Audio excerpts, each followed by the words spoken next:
Hello, this is Mark Wildman of Wildman Athletica, and today we are going to be talking about our inside clean with a kettlebell, also called an inside pendulum with a kettlebell. Our inside clean has our same phases of movement as our inside pendulum with a heavy club. It's a hobbit cast. It goes there and back again along the same route. As we have a front clean, we have an outside clean, and now we have an inside clean. Usually people are best at inside with their right hand because most of the people in the world are right-handed, and we tend to throw this way. We are very good at doing this one rotation. People tend to be pretty bad at doing the left inside rotation. This exercise, if you practice it equally on both sides, will allow you to learn to rotate better. We are going to start with the web of our hand, going into the corner of our kettlebell, wrap around, thumb goes over, or you can do a hard style grip any way you want, as long as you're holding on to it at the corner and not in the middle. You can hold on to it in the middle, but it's going to make your grip weird. So make it more better. We're going to start with a normal clean. To get it up, rack position, verticalize the forearm. We're going to rotate, sit into our same side hip. We're going to push, swing, pull, and catch.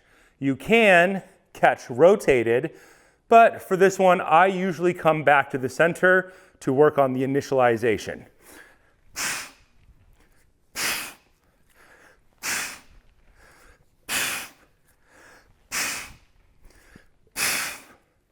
At the bottom, you will notice what I am doing right now is thumb down, which is different than what we do with a heavy club. With a heavy club, we roll thumb up, but with a kettlebell, as the weight goes up, rolling your thumb up becomes a lot of extra movement.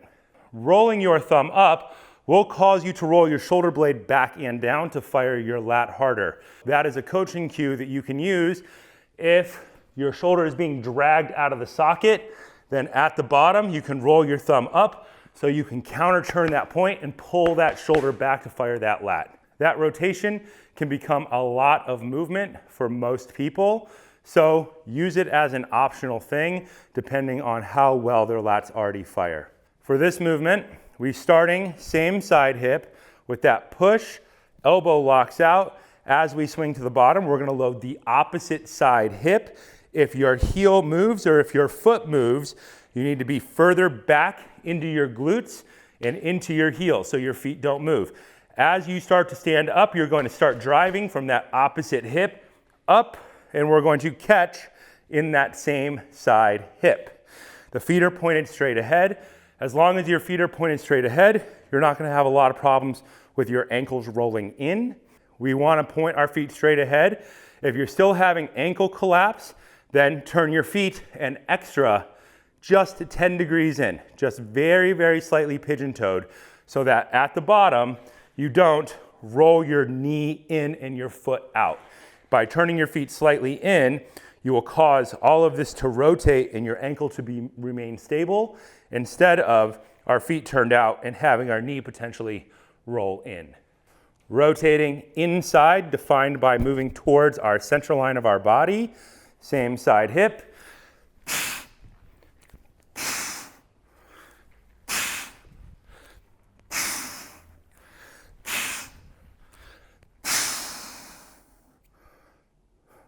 The heavier the weight, the more you will track outside of this foot line.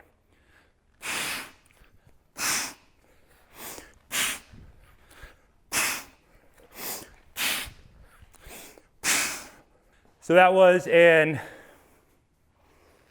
18 kilogram kettlebell. We are now going to demonstrate this with a 28 kilogram kettlebell, and you'll see me track out a little bit farther. All of the movements will become bigger the heavier the weight gets.